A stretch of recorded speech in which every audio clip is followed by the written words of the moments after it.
This is a download of Farming Today from the BBC. For more information and our terms of use, go to www.bbc.co.uk. The presenter today, Kaz Graham. Good morning. Today, the MP on a mission to end the misery of fly tipping. This is a big issue, and it's not one which requires a lot of money. It requires will.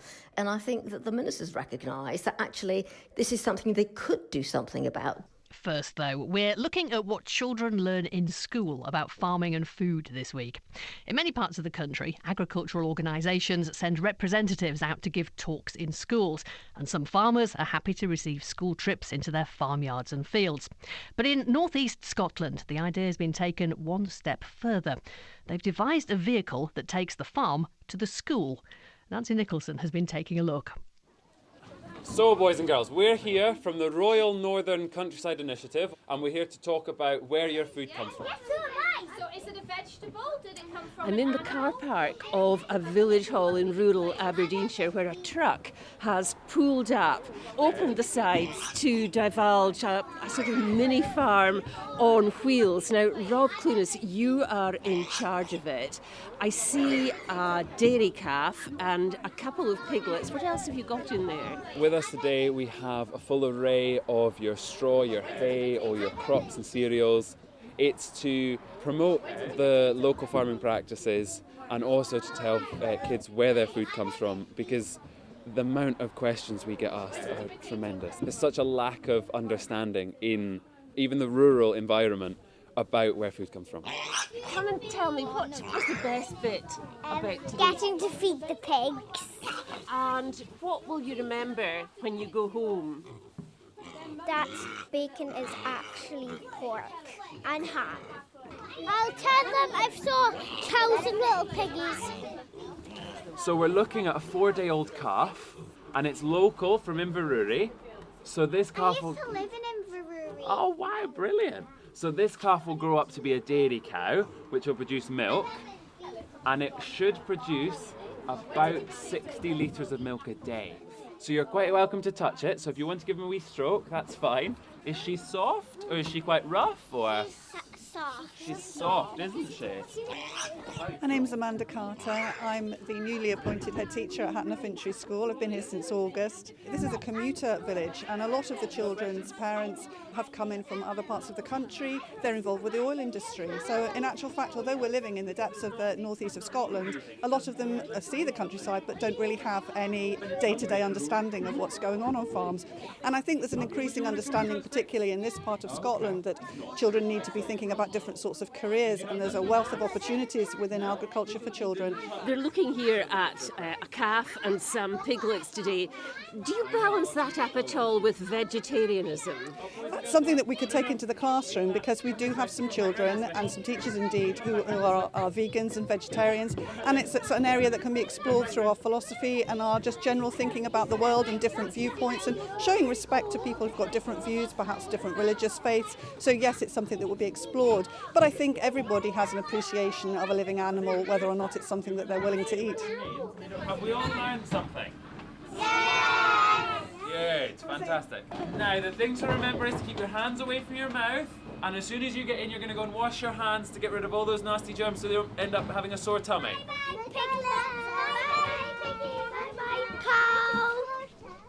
Aberdeenshire school children with Nancy Nicholson.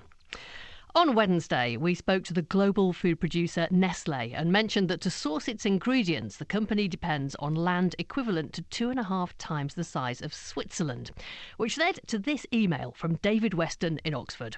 How big is Switzerland? I don't know. Did someone have the area in standard measurement and convert it? Please, can standard area always be used even if there is an equivalent?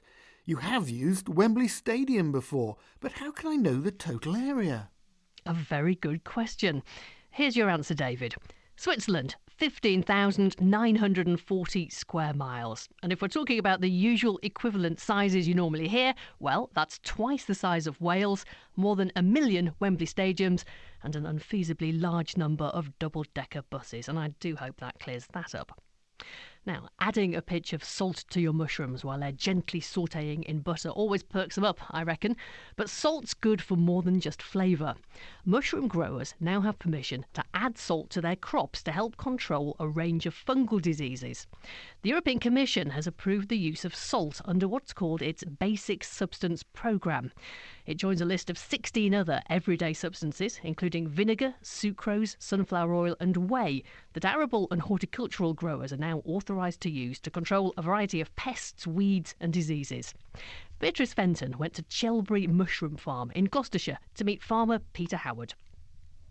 So we're walking down here between these stacks of wooden trays. They're 5 stacks high, and each tray is filled with these gleaming little white mushrooms. They look like button mushrooms to me. They're about, 2-3 centimetres in diameter? Yeah, and they're growing as we speak. These are amazing. It's a very different type of farming than any other farming, isn't it? It's all indoors, and each room has got its own air handling unit, so we're controlling the conditions in here, whether that be air temperature or humidity or carbon dioxide levels. And you can grow mushrooms all year round in these conditions? Well, we replicate autumn conditions, so we're triggering the mushroom mycelium to become a mushroom, fooling it into the fact that it's autumn time and time to become a fruit body. And they grow very quickly? They double in 24 hours in size, and we need to harvest them at the right time before they go open. So you've got to pick these, and one of the problems that you have at this stage is some spores, some disease spores coming in, and you need to control that. Yes, and we need to control it in a way that we encapsulate those disease spores so they can't be accidentally or physically transferred around the farm, which could wipe a crop out potentially. And this is where the salt comes in? Correct, yes. James Holmes from AHDB, you have been working with Peter and with the European Commission. Why salt? Why is salt good? Mushrooms, it's a fungus, and one of the interesting things about this particular challenge is that you're looking to control a fungus in a crop of fungus, and salt is just such a perfect natural solution to that. And is this only being used on organic mushroom farms? No, it can be used in conventional growing rooms as well. It just works perfectly to isolate, to cover and stop the development of the disease in the mushroom crop. Peter, this approval, what difference is it going to make to your business? It'll give us greater control over any disease levels.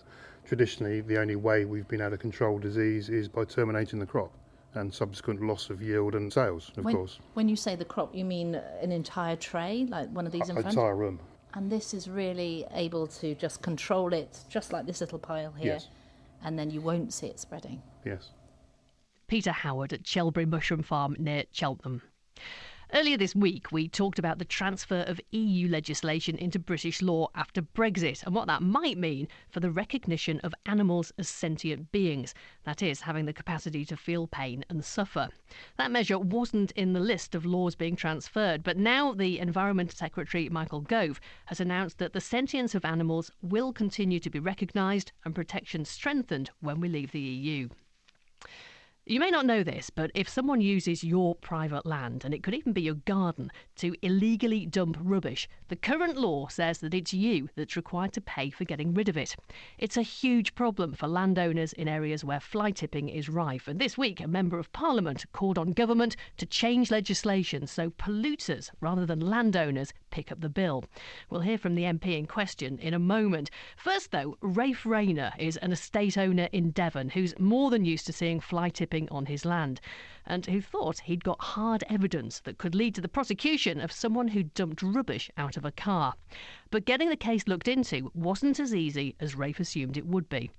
I occasionally pick up a road near our house which has a lot of litter on it. One day, immediately after picking up a load of litter, I found fast food all over the road again within the day. So I picked it up, looked inside it, and found receipts with the credit card details and the timestamp on the receipts for all the fast food. And then you did a real Sherlock Holmes with this, didn't you? Yeah, so in fact what I did was I then spoke to my local environment warden, who I'm on first name terms with due to all the fly tipping we receive. And so he went to the drive-through, he got the CCTV footage, and of course the till receipt is timestamped, so he was able to immediately match it up to a vehicle going through the drive-through at that very specific time. So far so good. He's got a number plate and he's got the miscreant, you'd think. So he went to the DVLA and asked for the details of the keeper of the vehicle. And the DVLA then told him that he would not be allowed to have any of these details because it contravened data protection. What did you think about that? Well, I thought it was quite frankly ridiculous. This was actually a bit of fairly irritating litter dumped out of a car, but you see plenty of fly tipping on your estate, don't you? Do you think the law preventing fly tipping is tight enough? No, and clearly what they've done is they've moved the onus onto the landowner. So a lot of it goes onto private land, and we are then therefore immediately held liable for it, which means we will then get fined. It's extremely hard to get a prosecution for somebody who's been fly tipping. Rafe Rayner. We asked the DVLA, the Driver and Vehicle Licensing Agency, about this, and they told us we have to ensure the release of information is lawful.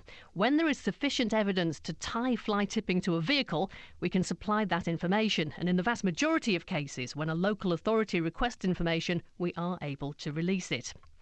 Rafe Rayner's MP is Anne-Marie Morris. She claimed in the House of Commons that only 0.1% of fly tippers are prosecuted, and she raised Rafe's case in the debate on the issue.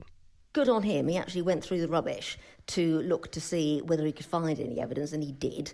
But the problem was, having identified the car, the DVLA wouldn't then provide the name of the vehicle owner so that the prosecution, if you like, or the potential for prosecution, could be carried forwards.